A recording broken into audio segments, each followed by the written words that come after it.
Hello, my name is Caitlin Hensley, and today I'm going to talk to you about my video game 9066. One big constraint we found was how to narrow the content to make it long enough to cover the topic and state standards, but short enough that it keeps students engaged and teachers willing to use it. Because of this, I chose to focus on Executive Order of 9066 as my main source of content because so many California state standards relate to it, and it's the main reason for the camps being created.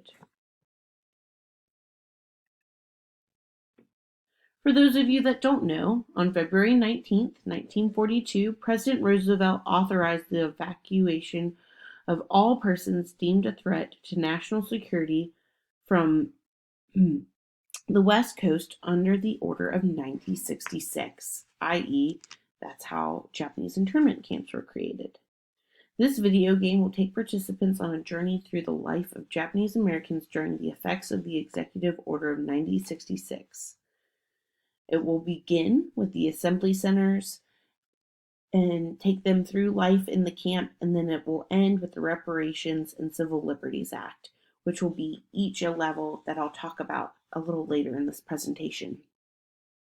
How will I do this, you ask? First, the students will be role-playing through either a male or female avatar of their choice. They will then briefly receive the framework of the game, that their grandfather recently passed away, and that they knew that their grandfather was in a Japanese internment camp, but he never wanted to talk about it. However, in his will, there is a mention of hidden money that he received from his past that is hidden. The student's job is to go through his belongings in his house to crack the clues that he left of where he hid his money. Each item that you touch will transport you back into the camp, where you will learn more about life in the camp. There are also different levels that will give clues and tell stories to crack the mystery of where the money is hidden. Level 1 is the Assembly Center. Level 2, Relocation Center. Level 3, the entry to the internment camps. Level 4, deeper into the camp, which will cover more of what Bob wanted with the baseball aspect. Level 5, the Supreme Court case.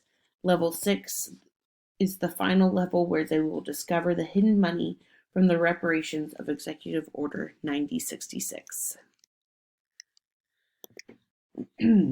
Our target audience for this game are high school students enrolled in U.S. history class in California with access to a computer or other device such as a tablet or cell phone.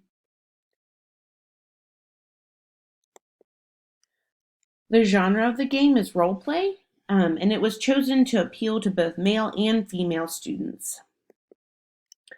The learning objectives of this game are the students will be able to analyze the effect of the Executive Order of 9066, as well as evaluate daily life and hardships of Japanese Americans during World War II. As we discussed during the analysis stage, teachers need a game that can work on a variety of devices. The game's mechanics are designed to be friendly for various computers or other devices. Anything that a computer can click with a mouse mentioned can also be done by moving a finger or tapping a finger on a tablet or phone. So first they'll design their avatar, and they'll do this either by clicking, or selecting with their finger various physical human features.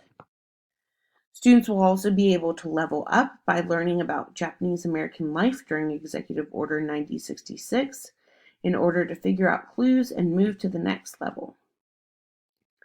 They'll be able to move their avatar through the camp by moving the mouse or finger for tablets. They'll select items to time travel by clicking the mouse or selecting with fingers. They will select items to time travel by clicking the mouse or selecting through fingers. And just to go a little more into that, They will, hear various stories or participate in adventures such as, baseball games and whatnot, and that's how they will crack the clues. They'll use the information that they receive from that to move forward. They will also have a dashboard um, that they can access where they will keep track of the items that they've already received. And students can also write notes on the dashboard to remember stories or details for cracking grandfather's clues. How does it hook and relate to teenagers? As we've discussed in meetings, our main goals were to engage students and help them relate their lives to Japanese Americans during World War II, while teaching them about Japanese internment camps.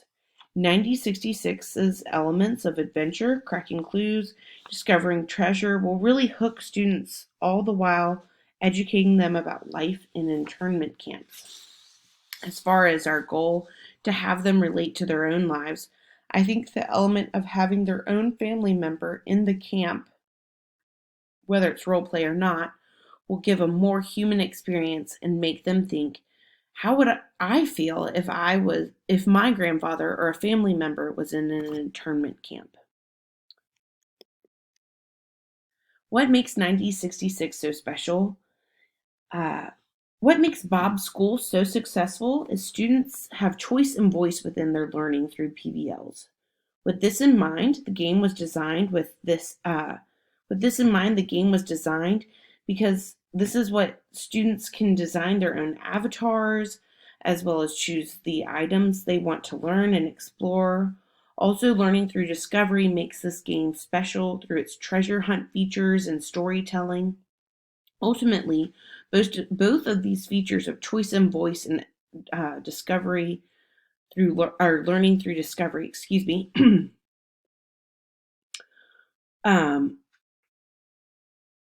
were created to really get teens enthralled with the game, all the while learning based on state standards. Thank you so much for listening to my presentation, and if you have any questions, feel free to ask.